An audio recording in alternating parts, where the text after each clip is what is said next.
Happy New Year, everybody. It's still the new year, right? It's still relatively new. It's just February. And yeah, I'm late for Black History Month too. Don't worry, I got stuff coming, and hopefully I'll get it in before the end of this shortest month of the year, Black History Month. Anyway, right now I want to talk about War of the Worlds 2022, aka the NATO Washington Ukraine Russia war hoax.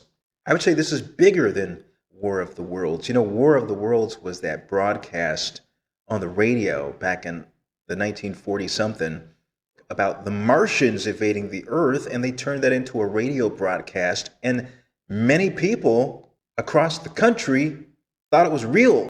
They've accomplished something similar, Washington has, with whipping up this Russia invading Ukraine. By the way, just break it in here on February 22. I actually recorded this last week on the 16th. I'm just slow about editing these things, getting them up. Tried to put some pictures onto it, but that process failed. It's an audio. I tried to put pictures to it to make it less boring, but that whole thing failed. It's too time consuming and blah, blah, blah. So, anyway, there have been recent developments. Everything I'm about to tell you in this week old thing still holds true. So still listen to this. Still check whatever facts you want to. Still check the sources that I'm going to list for you at the end. And I'll have more to say about the latest rantings and foaming at the mouth of the media. But let me continue this. And that includes Fox and Newsmax. They're in on it too, with few exceptions. Shout out to Tucker. He's been holding it down for the sane people. And more recently, and maybe I've just missed them until recently, but more recently, other Fox personalities, a few others, I have seen taking a skeptical stance towards this war thing against Russia. And of course, you have, all the standard neocon captured outfits, Wall Street Journal, the National Review, all those people. The American Conservative Magazine has also started. They were founded in 2003 in the run up to or after the invasion of Iraq on trumped up bullshit neocon claims. They're still, in essence, being anti war and anti aggression. But now, these allegations, this drum that's been beat for the last like 3 months. Russia has denied the allegations from the get go. Now, the European neighbors, including the NATO members, such as France and Germany, Hungary, started to voice skepticism towards the alleged Russian invasion plans as well. And this started happening, a month ago or more. Some of them even spoke out and they denied the US and British military the privilege of overflying their countries with warplanes and troops and materials headed to Ukraine to start trouble. Even Ukraine itself finally had to tell the United States and Britain to their hysterical media arms, knock it the fuck off. There's no signs of any kind of imminent Russian invasion. I guess Zelensky in Ukraine said, shit, they're actually going to start a world war over this shit. And we're going to be right in the middle of it. No thanks. I don't blame them. They got enough troubles of their own. They've already got a civil war going on. Started by NATO in 2014. Yeah, starting by a NATO, EU, US, and British-backed coup in 2014. So then it was last week, I think, finally, the EU officially spoke up and said the EU believes the Russian Federation, that is Russia, was not poised to, was not about to, was not preparing to invade and seize its next door neighbor. They came out, they formally, officially announced it. Not only that, but several European countries, leaders have been shuttling back and forth to Moscow. Note, Putin has not been going to see them. They've been going to see Putin, testifying to the strength of his, to his stature having been enhanced by all this nonsense, and his diplomatic strength and his economic strength, and I think they recognize that Russia actually is pro stability. They're a stabilizing factor in the world. I think they're distancing themselves from the destabilizing mad war pigs over in London and Washington constantly instigating shit. I think they're recognizing it now. Also, Germany doesn't want to freeze. Remember, a lot of the center of this, or the purported center of this, is trying to stop Germany from building a pipeline between Germany and Russia to supply natural gas to Germany. And I think Germany, too, was then going to also provide natural gas, resell it to other European countries. I mean, this is a basic thing. Energy is a basic need, and energy prices have skyrocketed. And Germany has had this project going for years with Russia, where it's already built, and Washington has been all up in the middle of this project trying to stop them from having an energy pipeline connecting Russia and Germany. Why? Obviously, this has to do with a perceived loss of power to Washington over Germany and Europe. And they don't want those two becoming friends for some reason. It's all sounding rather junior high-ish, isn't it? That we're going to reach in and stop you two from becoming friends. Why? Because we said so. Honestly, can't we have grown-ups for leaders? But it's not just junior high. I mean, there are big, huge stakes involved, and it's called geopolitics. I call it geopolitics. But in plain English, the use of any and all means, political, military, economic, and otherwise, to monopolize land, resources, routes, and markets. And that's all it is at the end of the day. So whenever you hear people talking about geopolitics, just remember that's what they mean. Now, I've been planning to speak on this for literally since December, since they started beating these drums. But I've got so many projects I'm trying to do, I would like to be doing. I just wanted to break off a piece and put it out there. But here's a recommendation: go right now, subscribe to the Duran, not Duran Duran, the Duran. You can easily find them on YouTube. Well, YouTube makes it kind of hard, but you can still find them on YouTube. Find their homepage, find all their various different. They got locals. They've got all kinds of stuff. Patreon. They're on every platform. But if you like them on YouTube because YouTube's convenient for you, I know I watch them on YouTube all the time. But these guys they have encyclopedic knowledge about goings on in Europe. They're from Europe, and they have a very unique perspective and on things such as Russia, because when you're European, it's a lot closer to home. And motherfuckers reaching in from halfway around the world, starting wars and shit all the time in your neighborhood, you don't take kindly to it. So there you go. Get the Duran.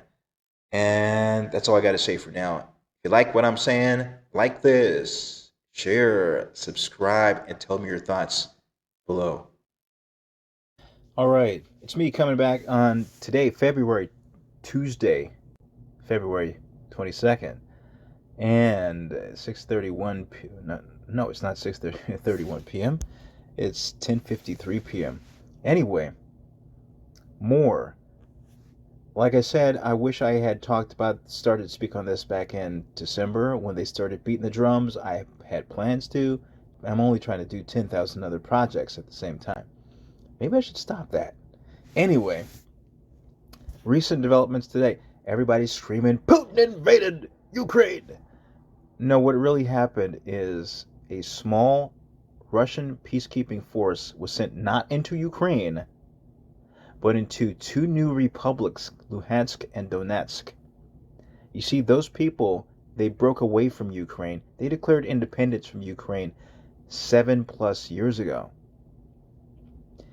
They're mostly Russian ethnic, Russian speaking people in the far eastern end of Ukraine, right up against Russia. They cross the border regularly. Many of them have family over in Russia. On the eastern edge of Ukraine, that you were the eastern edge of Ukraine. They declared independence. They broke away from the corrupt government of Ukraine in 2014. Why did they break away? Just like the southern tip of the Ukraine broke away. Crimea, they broke away. They held a referendum. They said, we want to rejoin Russia. The people in Donetsk and Luhansk, at least one of those places did hold a referendum for the people. The people overwhelmingly said, we want to annex to Russia. Russia would not allow them to, because there was an international peace meeting, ceasefire talks going on, and that was supposed to be resolved by the international talks. And so Russia just said to go wait for the peace process to happen. And meanwhile, Ukraine, France, Russia, one of the other countries got together in this with the peace talks. It's called the Minsk Accords, the Minsk Agreement. They signed the agreement. Ukraine said, yeah, we're going to give these two areas autonomy. We're going to give them self-governance. And so everybody said, oh, cool. All right, we solved the problem. Ukraine broke the promise. Ukraine went, attacked the eastern Ukrainians, Luhansk and Donetsk, attacked them, and they've been in a state of war ever since, for 7, almost going on 8 years now. And there's been heavy tolls taken. The state of Ukraine has been armed and supported by Washington, especially under Joe Biden. But even Trump remember that whole thing about Trump wanted to, check into some things before he guaranteed the arms to Ukraine? And he made a phone call to the president of Ukraine, and he was like, I want to investigate a few things. And they said, we got to impeach Trump! Remember all that? That was the first impeachment. Well, that was over this Ukraine civil war business, or rather, Ukraine attacking the independent republics. Of course, I think, if I recall, there's been so many impeachments. I can't forget what that first one was about. Which impeachment? Let me go back. They're already planning his third and fourth impeachment, by the way. But anyway, they wanted to impeach him because Trump and the Ukraine faction of the State Department, U.S. State Department, got up in arms and went on the attack, tried to unseat their commander-in-chief over the fact that he wanted to check up on what was going on in Ukraine, and the Biden family ties in Ukraine, the Biden family business interests in Ukraine, which turn out to be extensive and corrupt, as you may or may not have heard, and whether or not that might have had some kind of a motivating factor upon this hair on fire need to support and arm the Ukrainian government to go attack its countrymen. Or we could say former Ukrainians who declared independence. Remember that impeachment, 2019? That was a long time ago, wasn't it? That seems like a whole lifetime ago.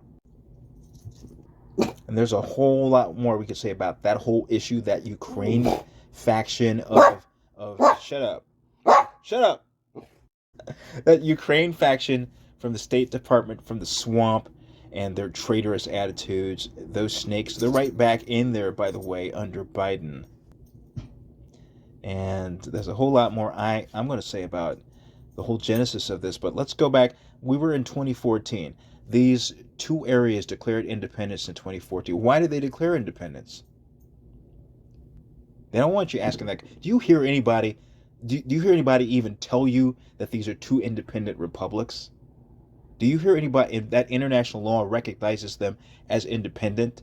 Because when people decide, people have the right of self-determination. And when a group of people in a geographic territory decides to declare independence, that's their right. By the way, there's a document that you may have heard of or even read called the Unanimous Declaration of the 13th United States of America, also known as the Declaration of Independence, which is based on the same inborn, inalienable human right of self-governance and self-determination. So these peoples are following this very same path that the 13 colonies followed. So when they tell you Putin marched in and seized 2 areas of Ukraine and he's going for more, he's marching to Kiev, he's going to take over, it's a blitzkrieg just like Hitler. Do me a favor, don't listen to them, and you will be well on your way to becoming educated about what's actually going on here. And yeah, your favorite quote unquote conservative outlets are involved in this fiction making as well, just right alongside, hand in hand with the Biden administration. Hand in hand. There's a little bit of, I think there might be a little civil war going on at Fox. Tucker Carlson is sort of the head of the opposition, the truth faction. He's telling lots of truth. I'm not satisfied with that he's telling enough truth, but he's telling a lot of truth, and I hope he keeps it up.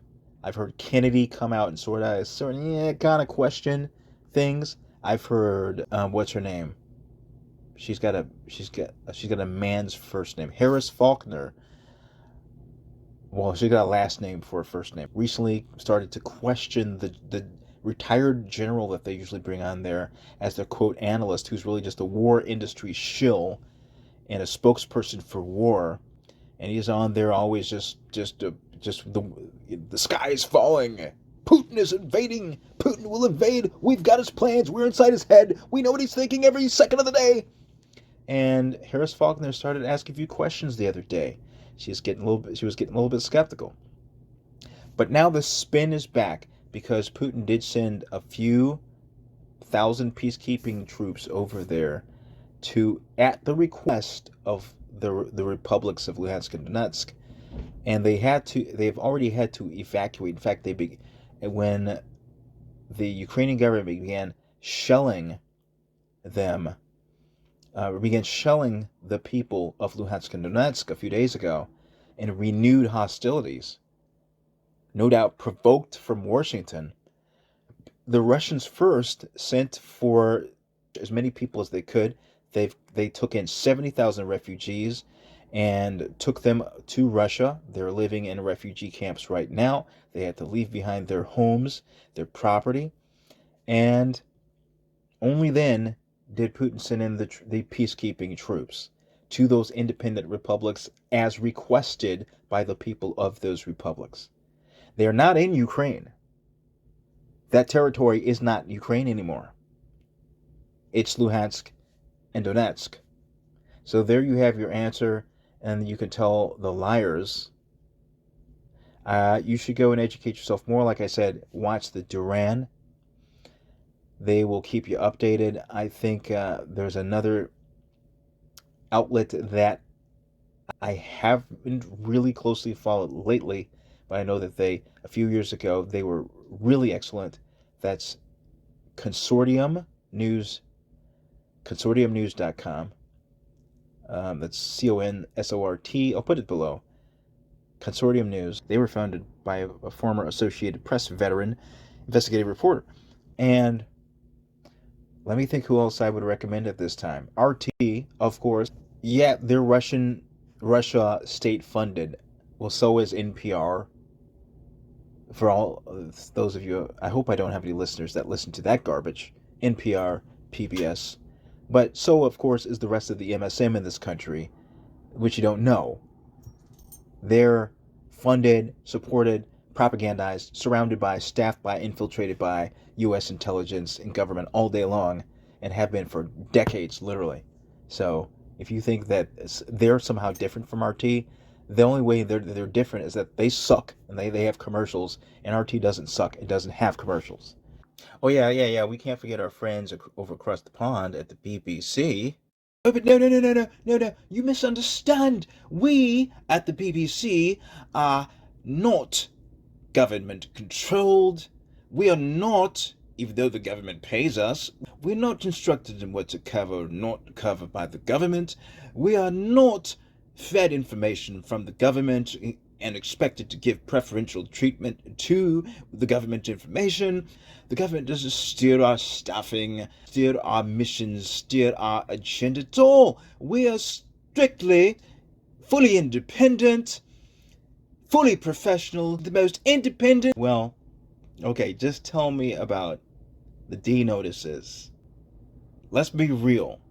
Okay, perhaps the oldest state broadcaster on the planet, belonging to a state, Perfidious Albion being massively known for its great adroitness and skill in using propaganda disguised as news to manipulate the masses, public opinion, including going back to World War II. You set up an office in the U.S. government to drive us into war. Before Pearl Harbor, to drive us into war for Britain, going back to the First World War, probably long before that. You can do it, so obviously you have done it. That's what governments do. No, RT is not there to give you critical information and views about the Russian government. Likewise, the U.S. state media, state corporate media, is not there to give you critical views about the U.S. government. They don't ever do that, do they? Especially not when it comes to wars and imperialism. If RT has a mandate from the Russian government in that funds it, it is probably that they will air the speeches or the proceedings or other important speeches, interviews, etc. from President Putin, Foreign Minister Lavrov, and so forth, and they will give Russia a chance and a weapon in the global information war that is mainly being waged against Russia. Go watch them, judge them by the questions the journalists ask, the details they put in their reports, the sourcing they use, and you'll find that the tone that their journalists take is one of genuine curiosity and genuinely wanting to gather and present facts about the world that we live in. They have bureaus around the world, and they're staffed by people from those countries. RT US is staffed by Americans. RT UK is staffed by British. RT Germany is or was staffed by Germans, and so on. And they are real journalists. Often they come from other networks in the home countries, like RT, until he died, had Larry King, formerly of CNN and the radio. Ed Schultz, formerly of MSNBC. So I've gone on long enough with this. There is more, and like I said, I'll be back for more, probably tomorrow. Tell me what you think below. Also, make sure to like this. Make sure to subscribe if you're not a subscriber. Peace, love, blessings to all. I'll be back.